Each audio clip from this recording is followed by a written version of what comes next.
desorganizou todo o arranjo que havia na direita, unindo Faria Lima, unindo a grande mídia, o Centrão, todos no esforço de enfraquecer Lula e construir a candidatura de Tarcísio. Isso está desmontado desde ontem pela ameaça de Trump.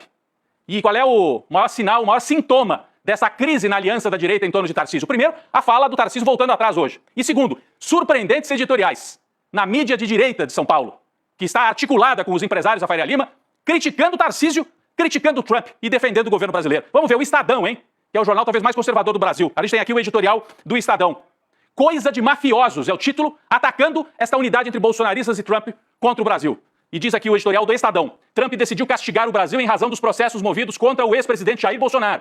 Segue o editorial do Estadão. Vamos para a próxima página desse mesmo editorial para a gente trazer um parágrafo surpreendente. O que diz o Estadão? A reação inicial de Lula foi correta. Em postagem nas redes sociais, o presidente brasileiro lembrou que somos um país soberano, que os poderes são independentes e que os processos contra golpistas são de inteira responsabilidade do judiciário, disse o Estadão.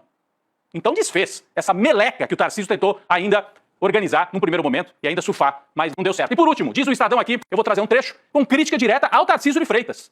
Diante disso, diz o jornal Estado de São Paulo, é absolutamente deplorável que ainda haja no Brasil quem defenda Trump, como recentemente fez o governador de São Paulo, Tarcísio de Freitas, que vestiu o boné do movimento de Trump, o MAGA, e cumprimentou o presidente americano depois que este fez suas primeiras ameaças ao Brasil. Então, Tarcísio, o amor com a elite paulista pode estar sendo enterrado.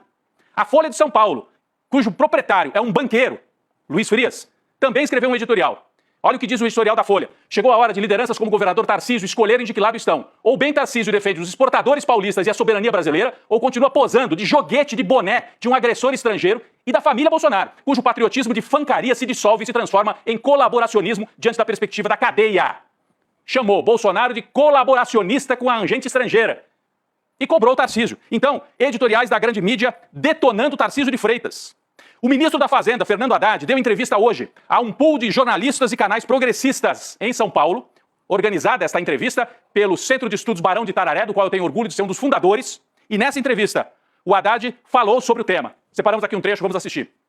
Como eu acredito que o tiro vai sair pela culatra, eu acredito que isso não pode se sustentar. Até porque até a extrema-direita vai ter que reconhecer mais cedo ou mais tarde que deu um enorme tiro no pé, porque está prejudicando o principal estado do país, justamente o estado de São Paulo. É o suco de laranja de São Paulo, são os aviões produzidos pela Embraer, que é uma conquista histórica da tecnologia brasileira. E eu penso que, para responder a pergunta sobre o governador errou muito. Porque ou bem uma pessoa é candidata a presidente, ou é candidata a vassalo.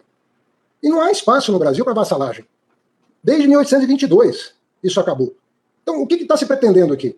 Ajoelhar diante de uma agressão unilateral, sem nenhum fundamento econômico, sem nenhum fundamento político.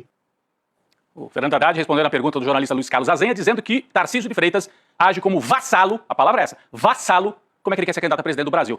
Vamos aqui direto para a nossa redação. Laura Couto tem informação urgente. Diga, Laura. Rodrigo, mudando um pouco de assunto, mas a informação que saiu agora. O deputado Arthur Lira, relator do projeto de isenção do imposto de renda, ele refez a sua proposta original e decidiu manter a maior parte do texto proposto pelo governo. Ele, inclusive, decidiu manter a alíquota de cobrança de 10% de imposto mínimo para quem ganha a partir de R$1.200.000 por ano. Antes, ele previa uma redução desse imposto. O Lira ainda ampliou a faixa de renda beneficiada pela isenção para R$7.350, para quem ganha até R$7.350, mas um patamar menor. A proposta do governo era de isenção para quem ganha até R$5.000 por mês. Hoje, estão isentos para o pagamento de isenção de imposto de renda quem recebe até R$3.036. O próximo passo agora é aprovar o texto na Comissão Especial da Câmara e nos plenários do Congresso. Rodrigo. Portanto, Laura, importantíssimo. Se o bolsonarismo pretendia amedrontar o governo e trazer o projeto de anistia do Bolsonaro com esta aliança de vassalos com o Donald Trump, deu tiro no pé. E, em vez disso, nós assistimos o Arthur Lira entregando o relatório para colocar em votação a isenção daqueles que ganham até R$5.000 e tendo até uma faixa um pouquinho acima também beneficiada, como explicou aí a Laura.